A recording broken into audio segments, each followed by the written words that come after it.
Good morning, everyone, and welcome to the Warren Center's second annual Strong Start Virtual Summit powered by Reliant. This session is brought to you by Skin Specialist.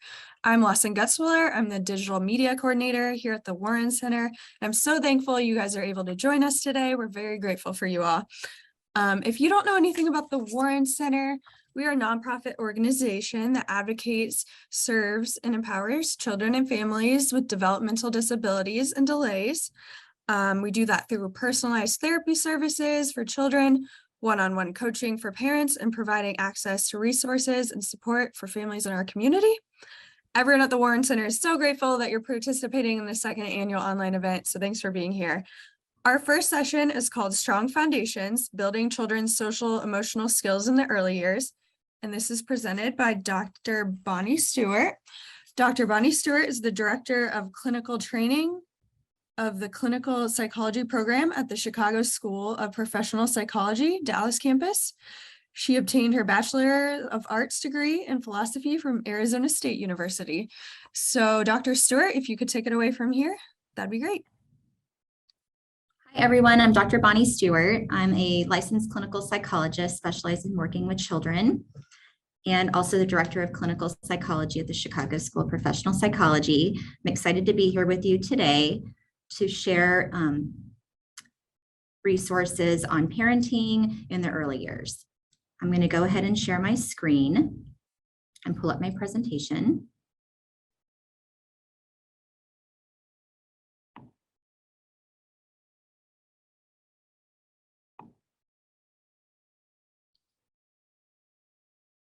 I'm not able to share my screen. It says the host has disabled participant screen sharing. One second, let me figure out that.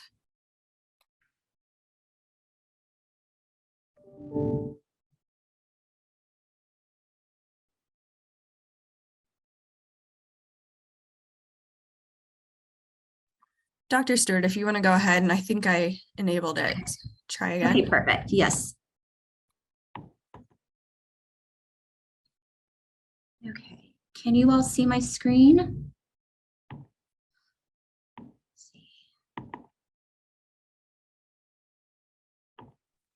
Yep, we can see it. You're good to go. Okay, perfect. Perfect. Let me just get it to slideshow. Just a second. There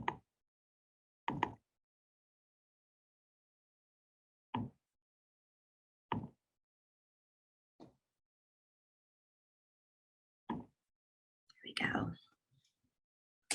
Okay, so today we're here to talk about building children's emotional skills in the early years. Again, I'm Dr. Bonnie Stewart, licensed psychologist, and we're here today to talk about, I really want to focus in on these four concepts: why kids tantrum, development and discipline, and strategies to manage difficult emotions, and then we'll end with where do you find more parenting support.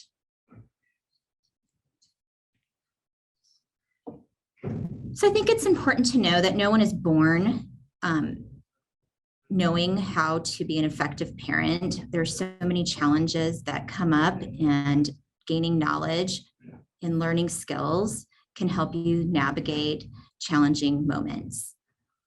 The word discipline comes from the Latin word to teach. So today we'll talk about different stages of development, what is typical behavior, and how to manage tough moments.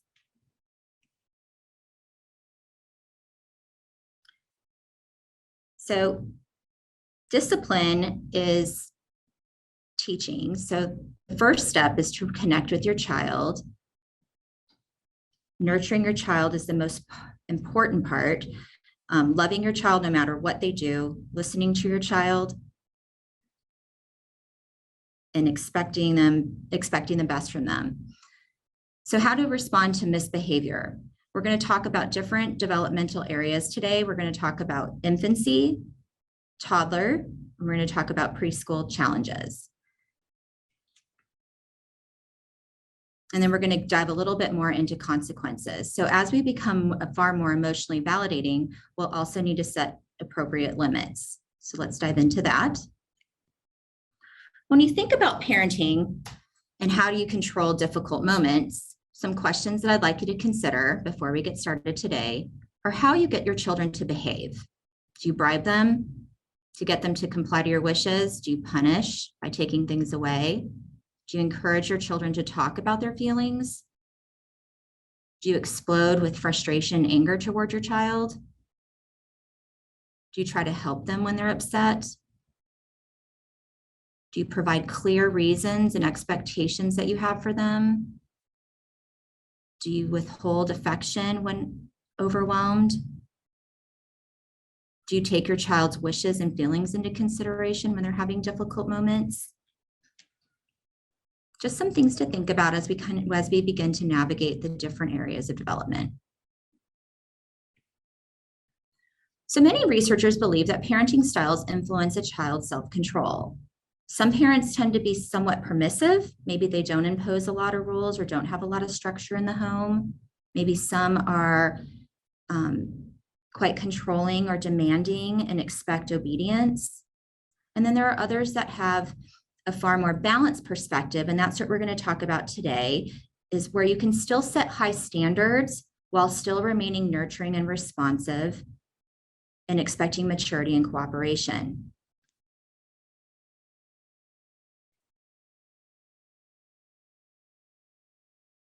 So let's talk about development and discipline in infants. So for infants cry. They are guided by emotion. There's a dance between soothing a distressing child and having them have an ability to self-soothe. So infants need you to model being calm and co-regulating. Some of the things I'd like to talk about for any of you that have an infant is that they are crying, they are dysregulated, and when they cry, they are trying to communicate. Either they are hungry, they're tired, they need a diaper change, they're thirsty.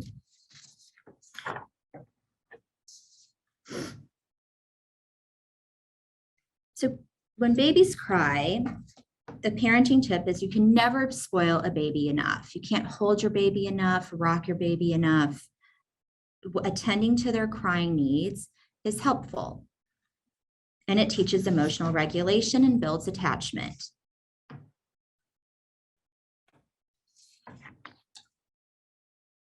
So in order to build attachment, they're looking for their caregivers to be responsive to their needs. Things that you can do to help with emotional regulation is often rocking back and forth can help soothe emotions. Music can help soothe emotions. You could take your baby for a ride in the car. Let's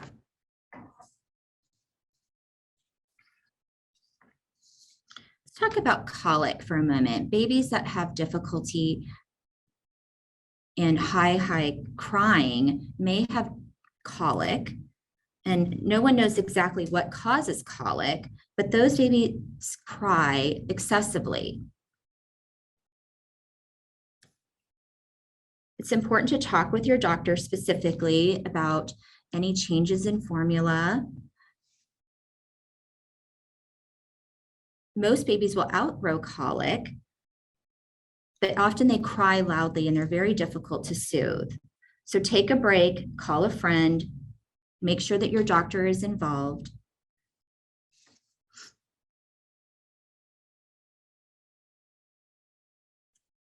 Sorry, I'm going to stick on that for just one moment.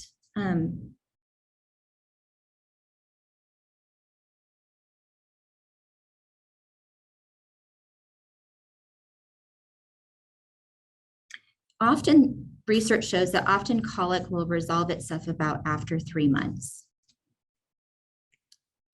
Okay, so moving on to toddlers. Now, this is an area where it can be quite challenging. Toddlers tend to have strong feelings. They're learning to manage their emotions.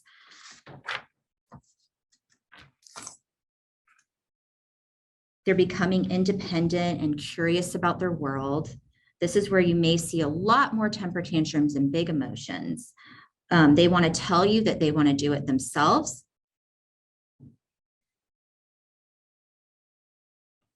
They may be into everything, into your pantry. So ways to respond to this are to encourage your child's curiosity, encourage them to explore and try new things, and set limits on what they should do instead. So, tantrums in the toddler years are to be expected. What we do know is that almost every toddler and every parent of the toddler will experience tantrums at some point during the toddler years. Young children are still developing their ability to regulate their emotions and their impulses.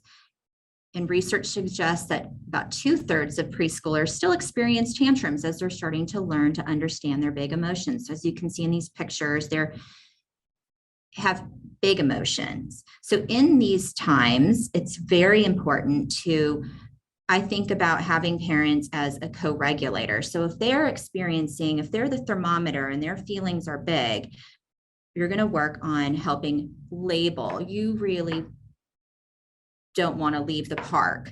And then we'll talk about how to set a limit with that.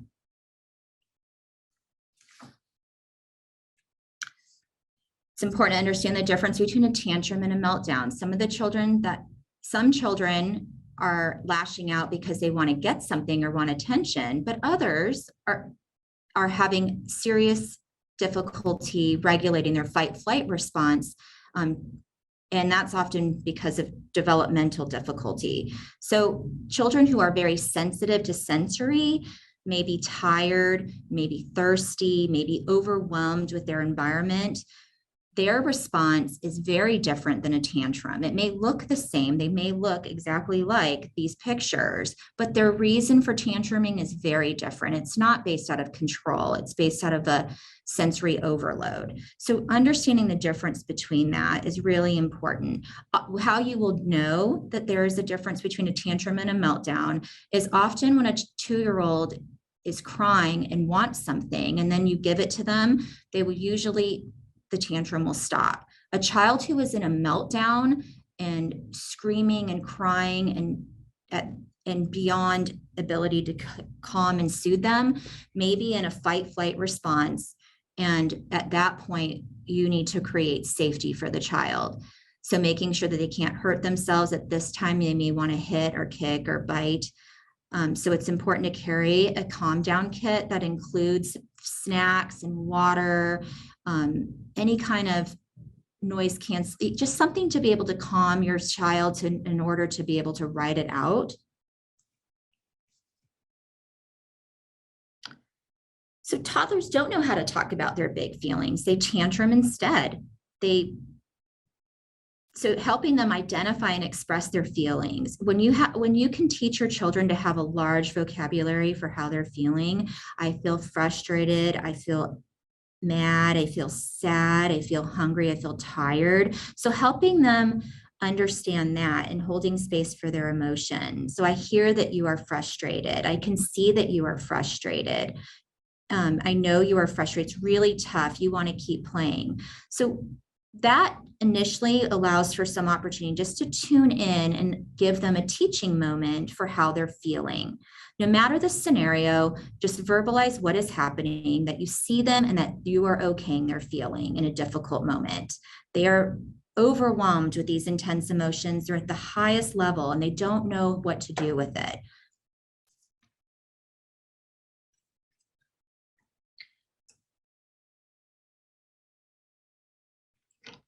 So once your child feels seen and heard in their tantrum, tell them where the boundaries are. Provide structure and help them reduce the frequency of their tantrum. I hear you're frustrated that you don't want to take a nap. It's really tough, but right now it's time for a nap. So be very firm with what you're expecting. We're not playing with the truck right now. It's time for dinner now. So reflect the feeling and then set a limit. Some other things that are very important during this stage of toddler tantrums is to give your toddler lots of love and try to find things to say yes to. Rather than saying no, you can say yes, you can play with your truck after you take a nap. Never spank or shake your toddler. Put unsafe things out of reach. They're very curious and into a lot and they want to do things for themselves. So provide opportunities for them to explore and have a sense of control that feels that's contained where you know it's safe. So when toddlers want something they can't have, sympathize with their disappointment and frustration and then interest them in something they can have. So if they cannot have the iPad that you're taking away, perhaps you can distract them with something else they can have, their blankie, their sippy cup or something like that. Parents need to be present. Parents need to be the brakes. So if a child I call it a thermostat. So when a child is having big emotions, you need to support them in tapping the brakes or creating a cooler, calmer environment. They're regulated, they're hot, and then you are going to try to turn the temperature down by being emotionally responsive and setting boundaries. When you're tired or things are becoming too much for you to handle, it's okay to take a break from parenting. See if you can tag team with someone else. Allow your child to have a calm down in a safe corner or in their room, but it's okay for you to get time to compose yourself. Ask yourself again whether your child is misbehaving or are they trying to learn something.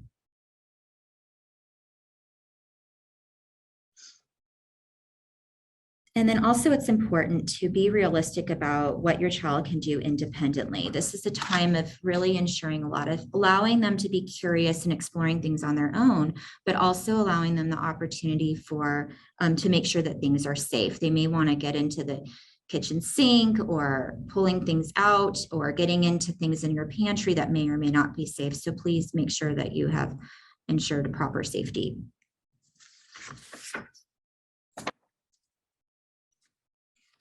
Okay. So some of the safety things, you can put locks on your cupboards, make sure that there are, gates and areas where the child can play. And make sure all of your electric cords have covers on it too. They sure like to put their fingers there. Okay. So managing the tantrum, step 3, when your child hears the word no all the time, it does lead to frustration. So as I mentioned earlier, highlighting the yes in a choice can help them feel in control and also offer a distraction. So yes, you can have the iPad after you take a nap, or sure, you can play with the truck once you've eaten your blueberries. And then also the distraction, giving them something else. I'm going to put this up here and you can have this later, but you can choose to play with this other option. So some of the tips in language, I know for myself, it's always helpful to just have some wording. So would you like to play on the swing or in the sandbox after your nap?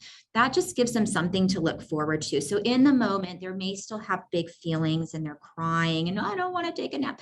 You could still say, you can play on your iPad after you nap. Do you want to do X or X? So just give them some choices to look forward to once they're done doing what you've asked them to do. One other thing I want to say about toddlers is, you're going to hear that they want me do it. I want to do it.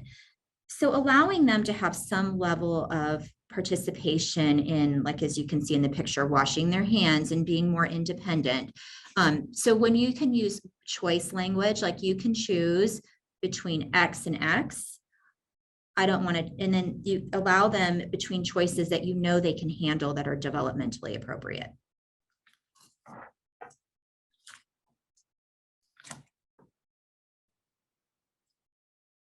So one thing I want to mention about tantrums is usually tantrums are much more heightened when the child is tired, hungry, thirsty, frustrated. Your toddler may clench their fists or shut their eyes or just scream. They may kick or throw themselves to the floor and make a real scene. Try to prevent tantrums from happening. You can make sure that your child gets enough sleep. Avoid taking your child to places when they're hungry or tired. Bring along snacks and books and just make sure you have your toolkit for things that will allow you to distract them from the big emotions. Crayons and paper are a great thing when they're bored or upset. Toddlers are curious. They don't understand that they can't always touch, taste, or explore everything around them.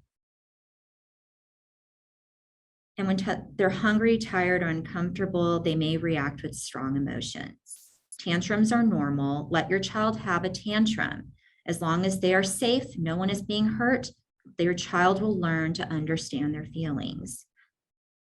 I know that's really hard to understand because a lot of us want them to feel better. So going back to those initial questions about how you handle behavior, when emotions feel big, sometimes they just need to be released. If emotions, you can feel it brewing, you may be able to do some things that provide them some distractions by offering choices, by allowing them to be curious, providing, like I mentioned, the distraction. But if the emotions on a thermometer of like 1 to 10, if your toddler's tantrums are 7 to 10, in intensity, at that point, they may just need to release. Crying is a wonderful way for them to release a lot of pent-up frustration and energy.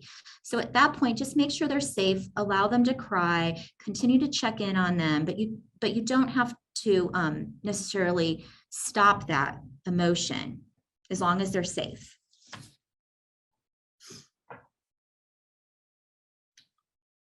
When you're at home, stay calm and you can ignore the tantrum. When you're in a public place, stay calm and remove your child from whatever, and go to a private place where you can calm down. So if you're in the middle of a noisy restaurant, it's okay to just take a walk outside and get composure for both of you.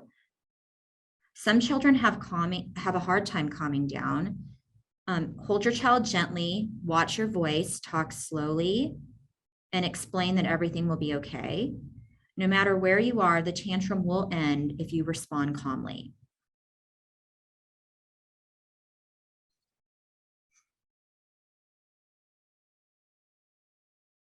Okay, so, just a quick thing about distraction. If your child wants something that you don't want them to have, give them a safe alternative to play with. If your child continues to, it may be a toddler who really is interested in playing near the stairs and they're just not listening to stay away from the stairs, and you want to remove them and move to a different part of the room. So just getting control of the environment. Try to avoid power struggles with your toddler. Toddlers are, I'm just going to go back to this last, because this is the big part with toddlers. I'm going to stay here just for a tiny bit longer because toddlers they really want to be in charge and they think they're in charge. And so this is where you're going to have your biggest power struggles. Give choices. Do you want to ride in the shopping cart today or do you want to walk? Plan extra time so your toddler can do things independently. That just, being mindful of time and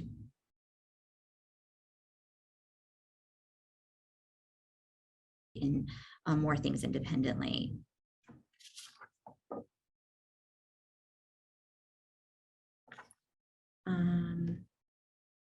One thing is to allow your child to,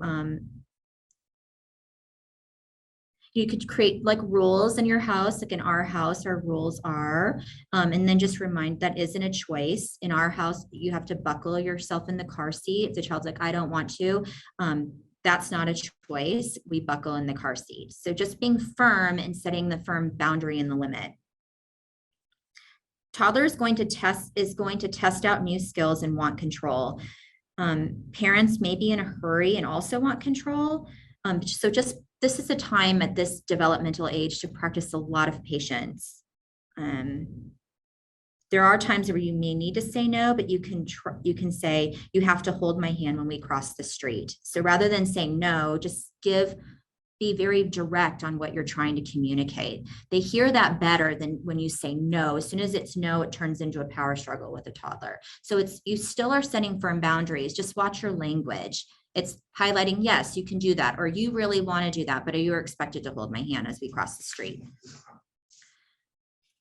Okay.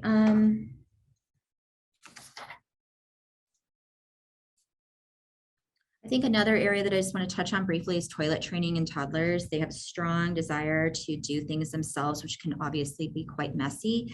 But if there's a way that you can have your child start to participate in some of those tasks independently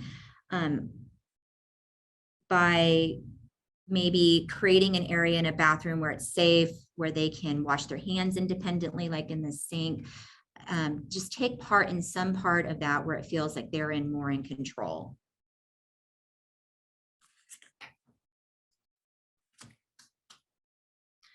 Sharing is often difficult for toddlers. This is where if you have other children in the home, you may have a lot of tantruming going on around siblings sharing or other toddlers playing together and they don't want to share their toys. They're holding on very tightly to their stuff. So really look out for opportunities to praise your child when they do share and have pro-social skills. Make sure there are plenty of toys around so that the children can have multiple options to play with. And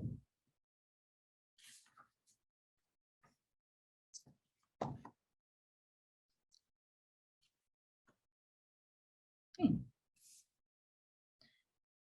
Making a mess. If they're making a mess, which is what they do because they're into everything and wanting to explore things on their own. If the making a mess makes you feel angry, trying to create an area where your children can explore and have more opportunity for creative play. So put down a tarp or just allow them to see that you're putting in some steps to ensure that there are ways in which they can safely explore and be more independent with messy play, because they do like messy play. So just put a tarp down or maybe a plastic tablecloth and go through some steps to allow them to independently explore different textures and different feelings. Okay. All right, moving into preschool. Your preschoolers at this age are beginning to learn more about what is expected. And so here it's just helping them recognize and label and manage their emotions, giving them some choices. They want to be independent. You want them to be independent. They're getting ready for school. They're beginning preschool. They're wanting to do things on their own. So this could take hours if they have too many choices. So I found that limiting choices to two. You can choose between the red shirt and the blue shirt. You can choose between this pair of shoes and that pair of shoes. So when they respond with, I don't want any of those choices, if you can't choose, mommy or daddy will choose for you. And that's really how it goes. And if they cannot make up their mind, then you have to choose for them. I love this visual of the stoplight because, teaching children to understand their internal regulation. What is happening in my body? It's not just my feelings. My feelings are creating a way in which I feel.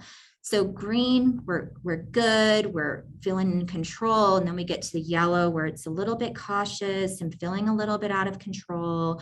This is where you can help guide. You can focus in on just describing behavior.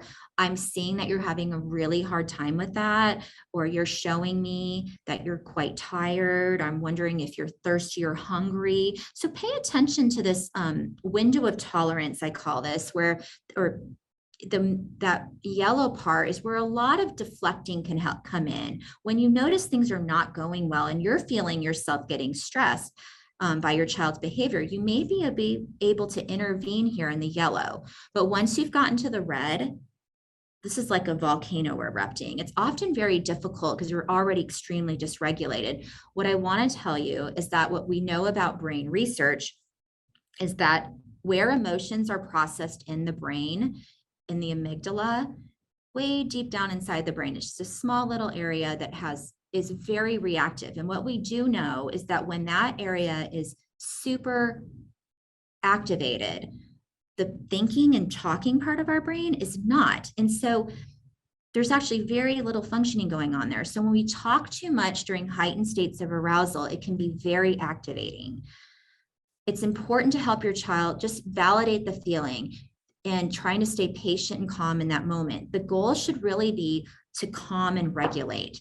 So one thing that you can do as a co-regulator, so if your child's going up with intensity, you are remaining in control and calm. Watch your own breathing, watch your tone, and validate the feeling by saying you're feeling frustrated, going back to some of those skills I talked earlier in the toddler section, and repeat, just kind of listen and validate the emotion first. What goes up will come down. When we get into problem solving, trying to control, giving in till you can have more iPad time and negotiating during heightened states of arousal, the goal that is not helpful right now. In a heightened state, a red zone is really to get everybody calm and regulated. We will problem solve once we're calm.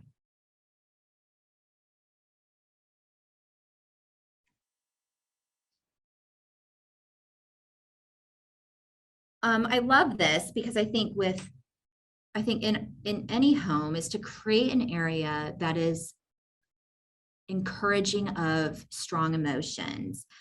Could be a safe little area where you have books and maybe have some like pictures of different feeling faces, and saying we honor and respect that we have strong, big emotions. And in our house, we can express them.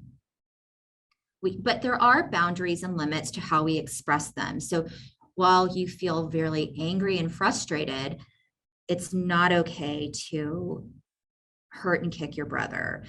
You're showing me that you need some time to go calm down. So take some time and work together with your children to create an area in your home that is a zone of calming and regulating.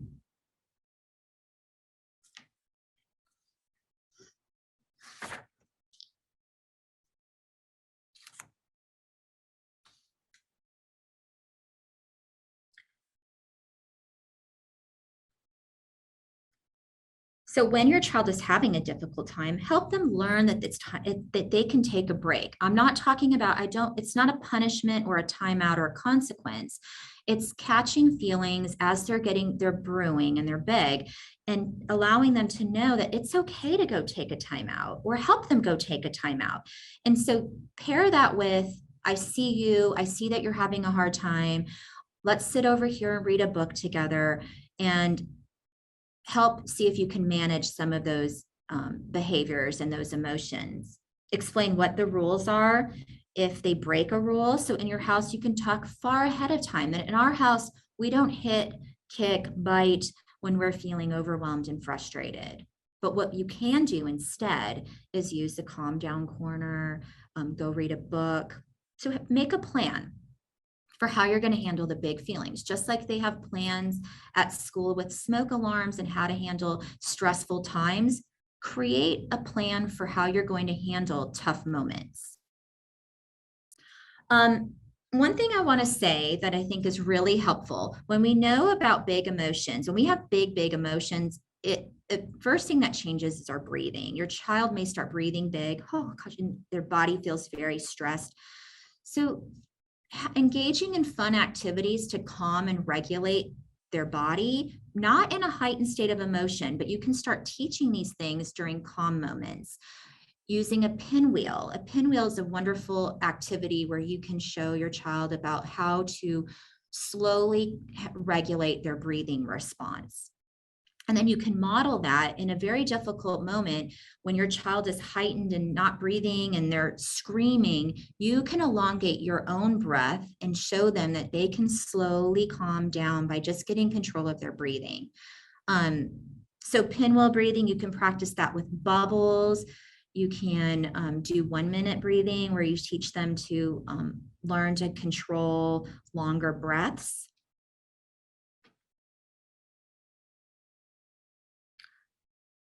Let your child know when you catch them being good, catch them using their skills, when they're able to use their words, call attention to that. I feel like often as parents, and we tend to focus in on what's hard and trying to control that, and we miss all these wonderful opportunities where the child maybe is doing some of the things that you want. Going back to discipline is teaching. So if you're teaching skills on how to handle emotion, make sure that you're also catching them using those skills and saying, great job, I'm so proud of you. You were so frustrated and you were able to calm yourself down by going into the calm down corner. And now look, you feel so much better. So call attention to what is going well. Be consistent and follow through. And also, spend time with your child, especially during playtime when they feel like they can be in control. So just creating sometimes simply 20-minute playtime with your child and allowing them to lead the play will allow them to feel far more like they have some choices in the play. And one thing, there's two techniques when you're playing with your child is you don't have to like be creative and come up with these elaborate play themes. Allow your child to just say, show me how you want me to play with this. So it makes them feel in control. Show me what color, tell me what color you want me to color with. And then you can just simply behaviorally describe what they're doing. You can say, oh, you're building a tall tower. You're stacking the blue block on top of the red block. Shows that you are attentive. It shows that they're in control of certain things. And so when you have to be in control in other difficult moments, it's a wonderful balancing act.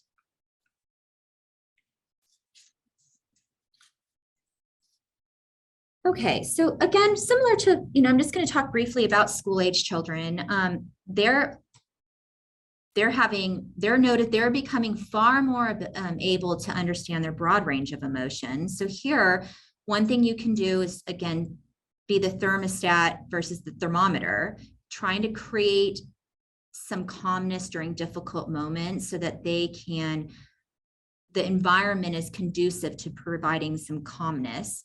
One thing that we do know, research shows, is if we can name our emotions, it does tame our emotions. So like I had mentioned, that the part of our brain that processes all of our emotions, when it's fired off, there's no thinking in that part. So when you just name it, I feel frustrated, I feel angry, that provides an ability to start encouraging other parts of the brain to get back on track. So name it to tame it. Only when calm. So getting in the habit of saying, we're not problem solving right now. We're working on getting calm. We're getting our bodies calm. We're getting our feelings calm. We're getting our breathing back calm. We're going to talk about what to do about that in just a minute. So you're not dismissing it, but we're not in problem solving when we're in big emotions.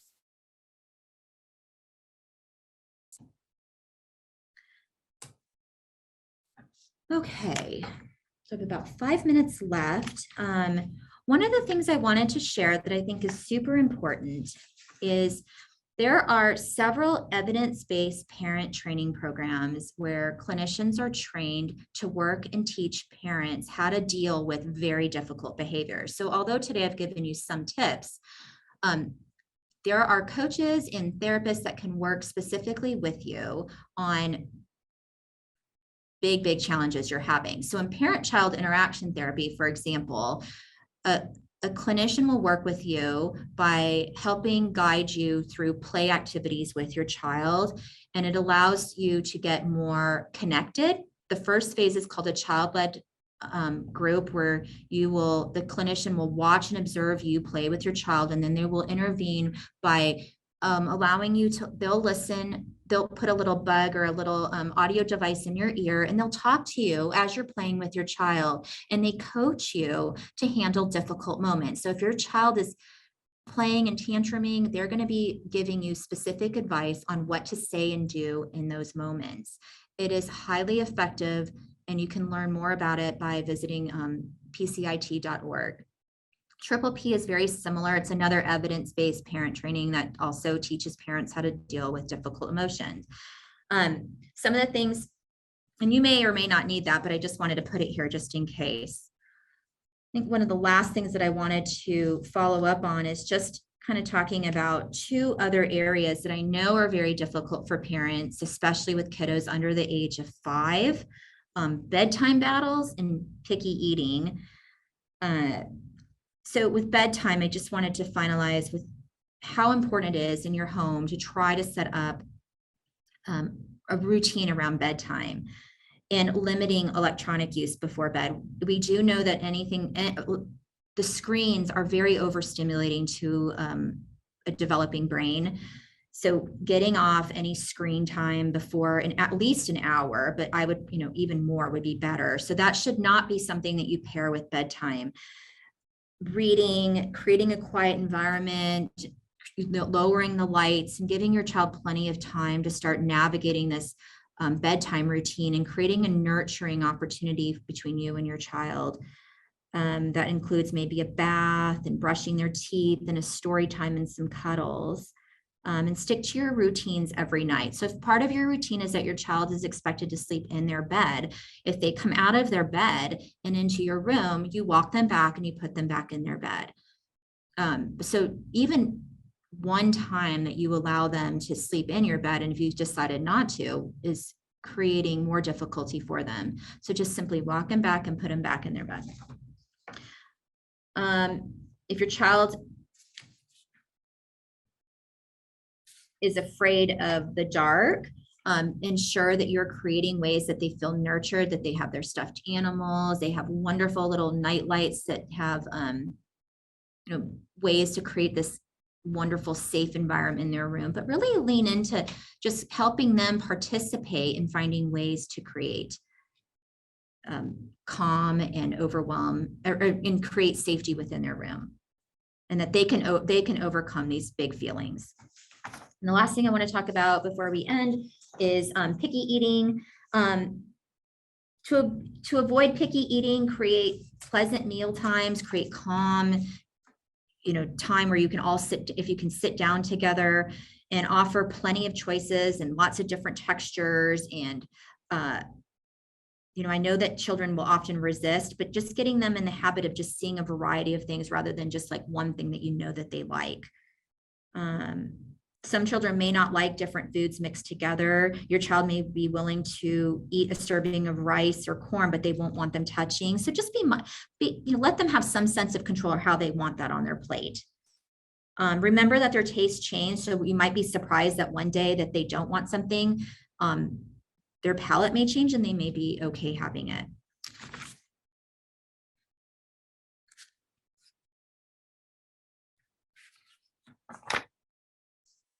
Dr. Okay. Stewart, Yes. thank you for your insight today. Yes. We did have one question in the comments. Someone commented, what would you suggest if there are some cultural differences in what the family believes and what we are presenting to the family? Oh, okay. Well, I mean, most of the things that in terms of what I presented today, a lot of the parents, in terms of validating emotions, but really what I was talking about today is based on some of the PCIT and the triple P parenting. So it's the being emotionally validating. Doesn't mean that you're being like encouraging terrible behavior, but just thinking about the different ways in which you parent.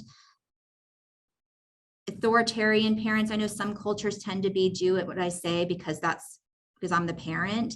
So I'm not discouraging allowing your child to have so much control, but your child does just emotionally validating can help decrease temper tantrums. And we do know that through research across different cultures. PCIT, for example, has been evidence-based among a lot of different cultures. So there's a lot of evidence that shows that it is effective. Okay, awesome. Thank you for your presentation today. And thank you for everyone who attended. I know some attendees had issues with the waiting room at the beginning. So I just want to remind everyone, we will be posting this full session on our YouTube by Wednesday of next week. So you can check out the Warren Center on YouTube and watch the entire presentation. Our next session is at 10 a.m. Central Time, and it's called Born to Move, Movement and Coordination Strategies to Help Your Child Become Independent from Birth to 5 Years. Head back to your Schedule account. That's at thewarrencenter.org/strongstart and click on that link. Dr. Bonnie Stewart, thank you so much for joining us today and presenting all your insights. I'm sure our participants really appreciated what you had to share. Thank you so much. Thank you. All right, bye.